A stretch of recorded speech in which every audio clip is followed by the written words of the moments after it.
Randang goes to UNESCO. Itulah salah satu topik pembahasan yang hangat di pemerintah Sumatera Barat dan para praktisi, peneliti, budayawan, dan penggiat kuliner tradisional di Sumatera Barat khususnya. Randang sudah ditetapkan sebagai warisan budaya tak benda oleh pemerintah Republik Indonesia pada tahun 2010 melalui Kementerian Pendidikan dan Kebudayaan. Dan pada tahun 2011, Randang ditetapkan sebagai salah satu kuliner yang paling enak di dunia, versi salah satu media internasional, CNN. Untuk mendaftarkan Randang ke UNESCO yang diakui sebagai warisan budaya tak benda milik Indonesia, khususnya Sumatera Barat, ada beberapa hal yang harus dilakukan.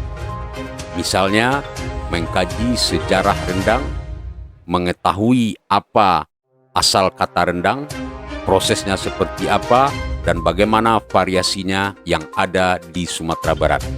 Menurut beberapa hasil penelitian yang dipaparkan oleh para pakar yang hadir dalam acara Semiloka tersebut, ada yang mengatakan rendang itu tidak hanya randang daging, tapi ada juga randang balui, randang talua, randang ikan, randang lokan, randang paku dan ikan, dan lain sebagainya. Naskah atau bukti tertulis kata atau pengertian randang ditemukan paling tua pada tahun 1861. Sebagaimana yang dipaparkan oleh salah seorang guru besar sejarah Universitas Andalas, Profesor Dr. Gusti Asnan. Randang lebih cenderung disebut sebagai proses memasak makanan, bukan produk. Namun, itu masih debatable atau bisa diperdebatkan.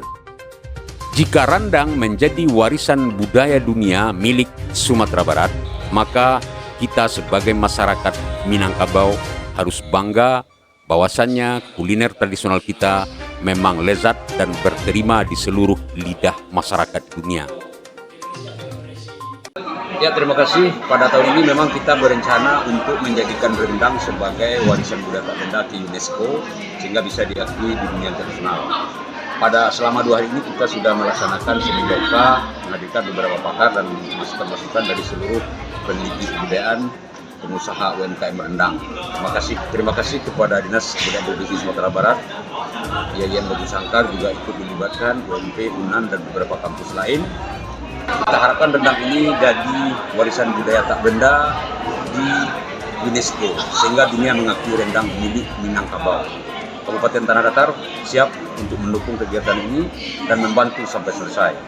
Termasuk kabupaten kota lain, hanya 4 kabupaten kota yang diundang, Tanah Datar, Payakumbuh, Agam, dan 50 kota. Mudah-mudahan ini sukses dan mohon dukungan dari seluruh stakeholder terkait termasuk pemerintah daerah sendiri.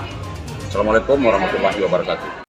Untuk itu, Dinas Kebudayaan Provinsi Sumatera Barat mengundang beberapa praktisi, peneliti, dan budayawan dari 4 kabupaten kota seperti Tanah Datar yang diwakili oleh Dinas Pendidikan dan Kebudayaan dalam hal ini bidang kebudayaan dari Kabupaten 50 Kota, Kabupaten Agam, dan Kota Payakumbuh. Untuk mendaftarkan randang ke UNESCO itu bukanlah perkara gampang. Setidaknya ada 9 standar atau klasifikasi yang dibutuhkan.